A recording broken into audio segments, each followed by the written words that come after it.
Yeah, I just took a look at the young adult, and I've looked before, and, you know, I don't think that one can come here for higher learning, especially in the adult. It's very easy to quickly get caught up in the graphic novels that are quite sexualized and everything else. If you go there, you're gonna start flipping through, the magazines are all sexualized. And I just feel like our library is a refrigerator filled with sweets because we want the kids to come in so bad. We're forgetting that we're supposed to be higher learning here. So whether the kids want higher learning or not, we shouldn't fill this with sexual stuff. It's like, oh yeah, I wanna go to the library and check out stuff my mom doesn't let me look at. The graphic novels, the magazine.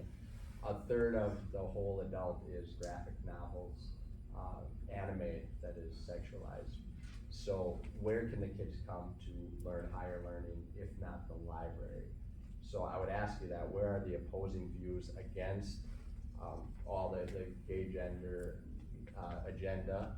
I don't see a proper representation of both sides, and I don't see a proper representation of where a young adult would come here to learn good values, good Christian values, etc. So. Thank you.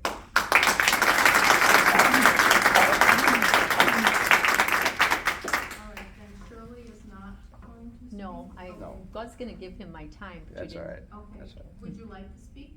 No, thank you. Okay. Timothy Zondelski?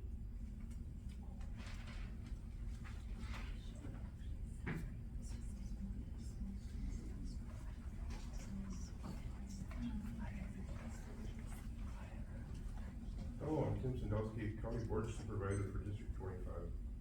I've had several emails pertaining to pornographic material in children's sections of our Marathon County Library. There are many different books. There's several of them. I looked at this one, I checked this one out, and it's full of nudity and lots of masturbation, sexual intercourse, and it says in here age 10 and up, so I believe that's a lot too young for learning about all this stuff. And as a county supervisor, it's my duty to represent the citizens of Marathon County, and I don't believe this is in the best interest of our citizens. Also, this is a direct violation of statute 948.11, exposing children to harmful material and harmful descriptions and narratives. And last of all, I'll just say the library is funded through the county board, so I mean that could have implications too if we don't get things straightened out here. Thank you.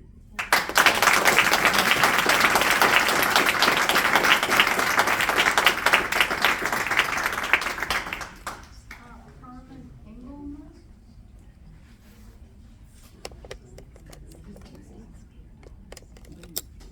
Carmen? Okay, Okay, all right, and then James Vitas?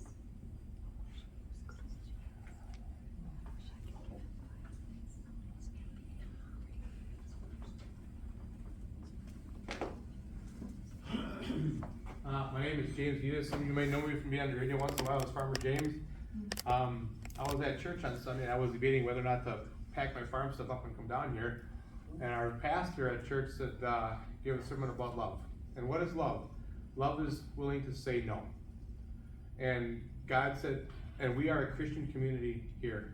And these are things that we have to learn to say no to.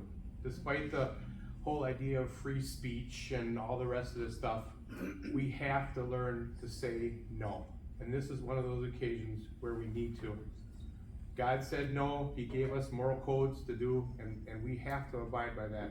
So despite all the things that want to be out there, like, oh, we want to be so helpful for these kids and we love our kids and all the rest of the stuff, there comes a time as a parent and as a community, we have to say no. And that comes back to our moral and Christian values. Thank you.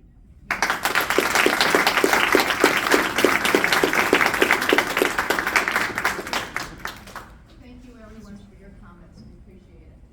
With that, we will move on to item number 6, reports. From the president, I do not have any reports other than Leah and I met again to do her monthly performance review on target with all of our goals that are set up for this year. Are there any other board members who have reports? And we'll move on to the library director. Her report was in the packet. Yeah, we should have all of the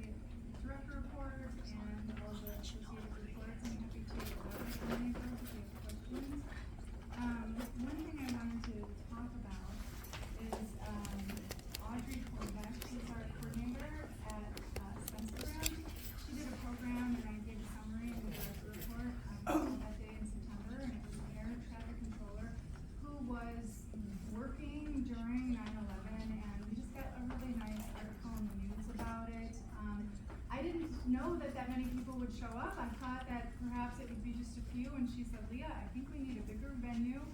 And I trusted her, and more than 350 people showed up. So yeah, it was a really great, we flew him in so that he could talk to people about his experience. And here's just an article you can pass around.